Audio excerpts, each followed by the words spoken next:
And first up this morning, the fight against Biden's radical agenda, with Florida taking a lead on a multi-state lawsuit against the administration over the mass release of criminal aliens by ICE. This is just one of several important actions Governor Ron DeSantis has taken on immigration.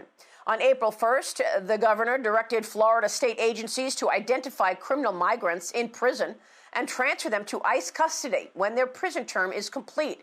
In 2019, he signed one of the strictest bans against sanctuary cities in the country. Florida Governor Ron DeSantis joins me right now. Governor, it's great to have you this morning. Thanks very much for being here. Good morning to you. Good morning to you, Maria.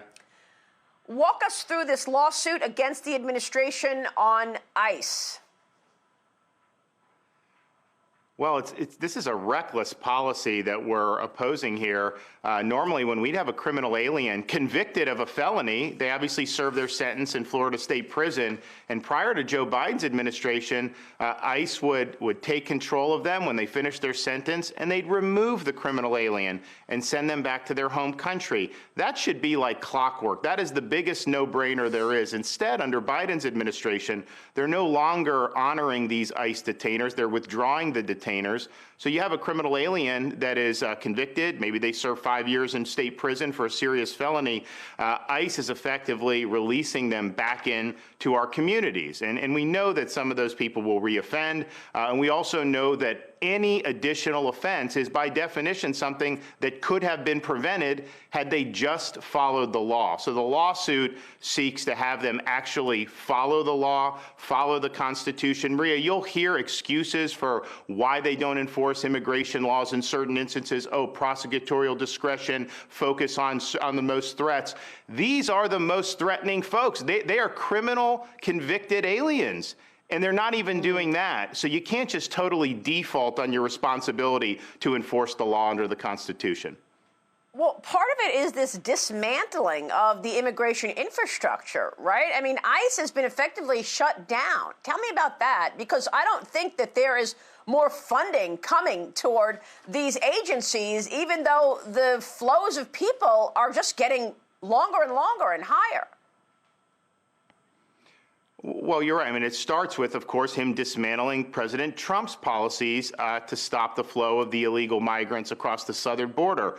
What Donald Trump did worked. It was working. Joe Biden dismantled that, and now you have a huge catastrophe at the southern border. And of course, that's going to have reverberations all across our country. So I think from really top to bottom, they failed. Biden has failed on dealing with illegal immigration and rule of law. And unfortunately, Maria, when you talk about the issues of releasing convicted criminal aliens into American communities, there's unfortunately going to be additional victims. And that is just totally unacceptable. Yeah, we're going to talk with Stephen Miller coming up about this. Apparently, the Biden administration is flying migrants across the country to whatever city they would like to go to, the city of their destination choice. Your thoughts on the sanctuary cities and they're flying these people without IDs. We really don't know who they are.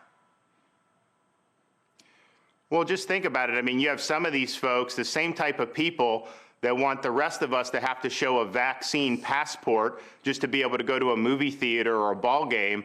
Yet they're totally fine with people with no identification, of course, no COVID testing, getting on airplanes, which you and I wouldn't be able to do without an ID, and being able to fly around.